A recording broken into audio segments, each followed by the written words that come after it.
Inilah Gorissa dan TV, membaca Indonesia dengan 3 metode. Metode pemikiran kan sangat elitis ya. Karena petinggi-petinggi sukunya itulah yang kemudian diambil duduk bersama lalu dikasih jabatan ya. Nah, itu kan misalnya bisa dibaca di tulisannya Liphart misalnya, Areng Liphart ya.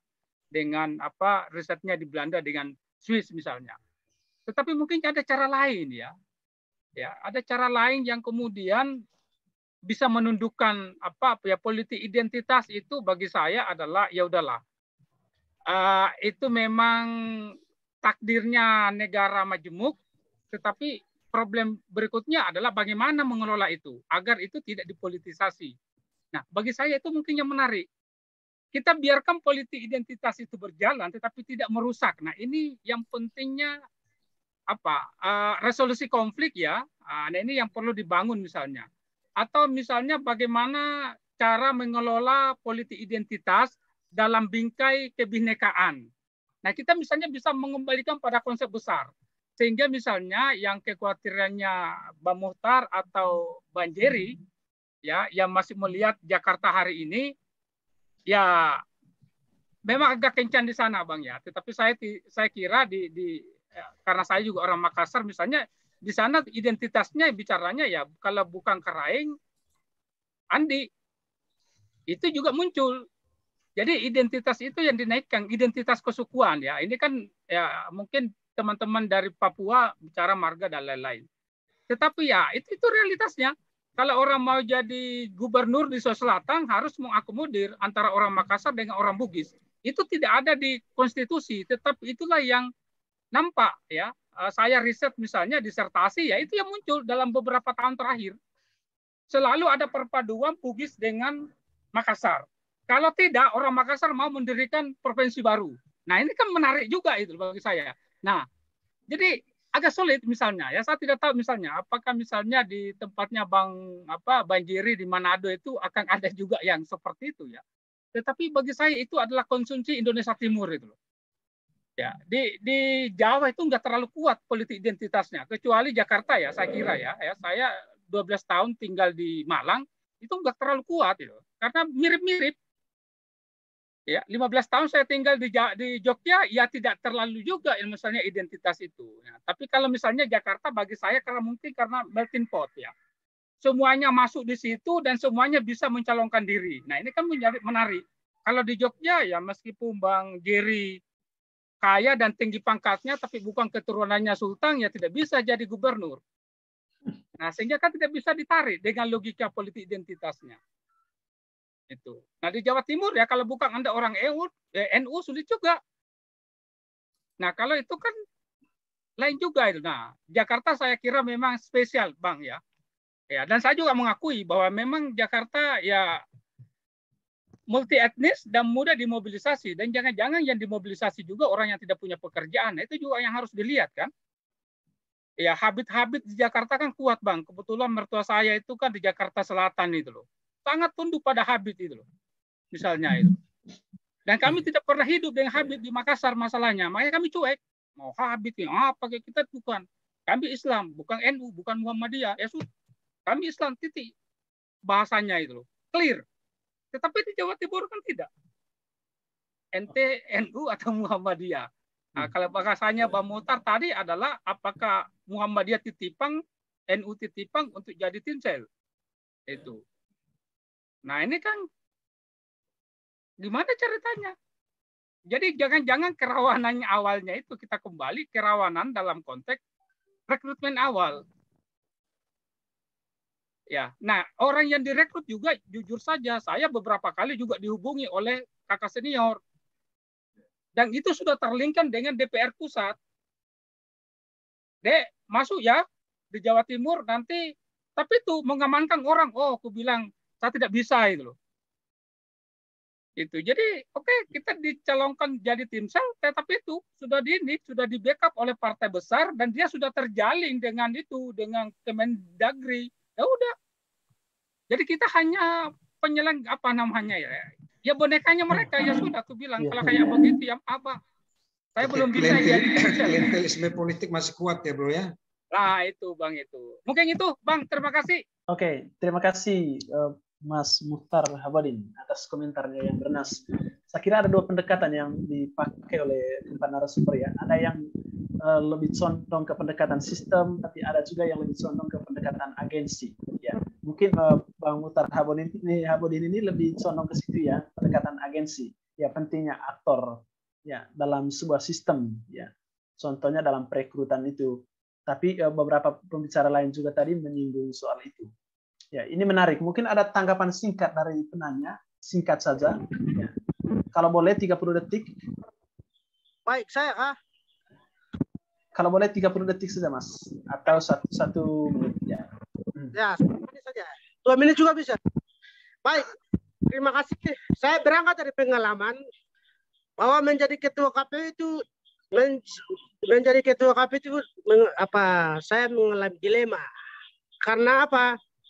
Dilemanya itu ya terjadi karena saringan bocor yang mencalonkan. Saringan bocor itu apa? Tamatan SD yang tidak sekolah pun mencalonkan diri sebagai DPR. Kalau tidak dapat mendapatkan suara, itu kantor-kantor menjadi sasaran. Bakar semua. Nah, saya dan masukan dari saya, lebih baik dia mencalonkan diri dari DPR itu mestinya seorang sarjana. Supaya orang-orang yang tamatan SD atau tidak sekolah, SMP masuk di saringan bocor, pemahamannya tidak luas. Makanya daerah hancur, tidak bangun. Konteks Papua, orang seringkali bicara tentang Papua tidak maju. Kenapa tidak maju? Karena saringan bocor yang disaring. Ya. Sama SMP yang mencalonkan diri, bagaimana membuat regulasi? Sementara politik identitas itu paling tinggi, maka akademisi atau pembuat aturan, mestinya ada aturan tertentu yang harus dibuat. Paling tidak ya sarjana. Supaya orang bisa paham tentang regulasi, bisa paham tentang pengaturan regulasi perda atau pembuat perda dan segala macam. Jadi pengangkatan DPR tahun 2019 itu DPR yang paling hancur di daerah ini. Tidak ada satu konsep pembangunan maju. Saya berada di tengah-tengah provinsi hari ini. Indan tidak ada. Nabi pembangunan tidak ada. Upati tidak ada. DIY sama, Dogiye sama, Paniye sama. Timnya apalagi. Itu multi mayoritas. Hanya ekspos di media nomor 1. Nah, kita produksi DPR itu orang-orang yang berkualitas bisa. Kalau hanya tamatan SD, SMP, SMA, hancur sudah negeri ini. Ya, terima kasih. Ya. Harus akademisi atau pembuat aturan paling tidak ya ada batasan-batasan. Walaupun suara rakyat itu suara Tuhan. Kita angkat orang-orang tidak berfungsi, tidak berproduksi, saringan bocor. Nah, kita hancurkan daerah juga sama. Supaya suara Tuhan itu bermanfaat. Nah, ada berganyin politik dalam pembangunan. Nah, angkatlah DPR yang paling tidak ya sarjana. Dan paling tidak politik identitas itu bisa berkurang kalau regulasinya itu bisa dibuat, dibatasi. Ini terima kasih, waktu kembali ke moderator. Oke, terima kasih Bang Christmas ya. Oke, terima kasih untuk tanggapannya. Saya kira ini berkaitan dengan kompleksitas persoalan yang ada di Papua. Tapi memang agak aneh juga ya. Presiden, gubernur itu boleh tamatan SMA, ya, tapi PNS minimal harus berijazah S1, ya. Apakah memang presiden, gubernur, dan DPR itu hanya sekedar boneka mainan para oligark, atau bagaimana sehingga mereka boleh berijazah SMA, ataukah bagaimana sehingga standarnya begitu rendah? Ya, itu yang pertama. Yang kedua, ya, saya perlu menyampaikan terima kasih kepada semua pembicara yang sudah mempresentasikan materi mereka yang sangat luar biasa pada hari ini. Ya. Dan, terima kasih yang sama juga saya ucapkan kepada para peserta webinar yang sudah berkenan hadir pada sore hari ini.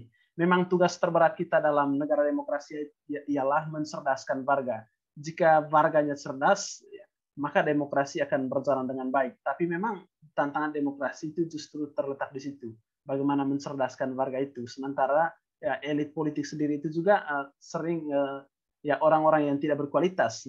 Bahkan kursi-kursi parlemen itu sering diduduki oleh tubuh-tubuh tanpa kepala, sehingga sering terjadi kericuhan di ya, lembaga, ya, di ruangan sidang.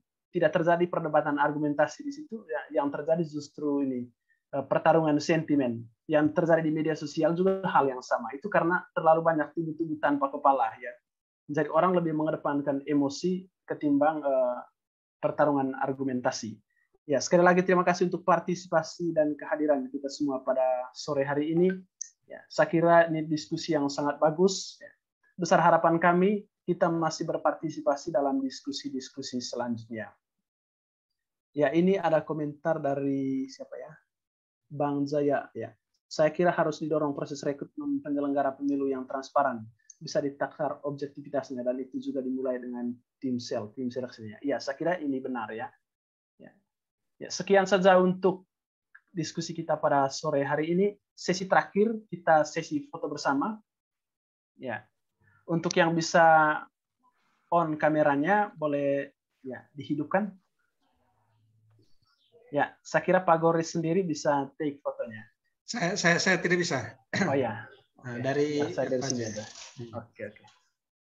Ya, 1, 2, 3.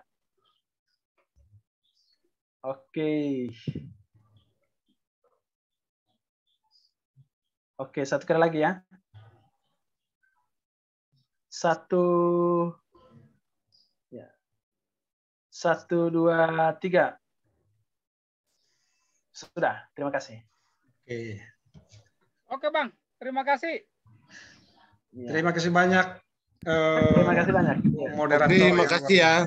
Terima kasih banyak. Terima kasih banyak ya. Terima kasih. Ya, terima kasih banyak kepada Bapak Ibu peserta. Terima kasih banyak semua ya. Saya mundur dulu karena di Ambon sudah jam makan malam ya Pak ya. Setengah 8. Makanya saya boleh di sana lah. Guru dan semua narasumber. Oke, terima kasih dan Terima kasih. sampai jumpa di lain kesempatan. Ya. Sampai jumpa. Sampai jumpa ya. Sampai jumpa.